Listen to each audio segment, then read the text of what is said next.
En Genèse 4:7, Dieu parle à Caïn et il lui dit ceci: Le péché est couché à ta porte et ses désirs se portent vers toi, mais c'est à toi de dominer sur lui.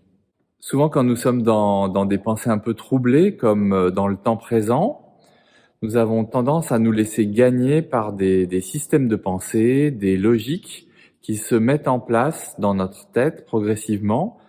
C'est souvent le cas pendant la nuit ou pendant des moments où nous sommes tout seuls et où nous méditons, nous réfléchissons, nous pensons.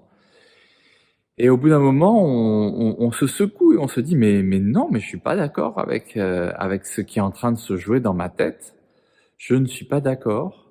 Il faut, en quelque sorte, à certains moments dans nos raisonnements, quand ils vont dans une direction qu'ultimement nous ne souhaitons pas, parce que c'est une direction de type peur, panique, agacement, haine, ressentiment, il nous faut reprendre le dessus.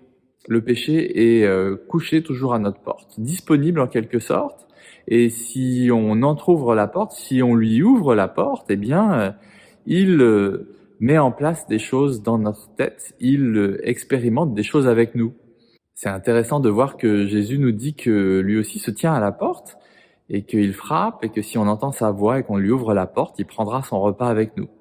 Bref, à la porte, il peut y avoir aussi bien ce péché qui est tapi comme un animal sauvage prêt à bondir et à nous dévorer, ou Jésus à notre porte qui peut venir vivre un temps de communion et de convivialité.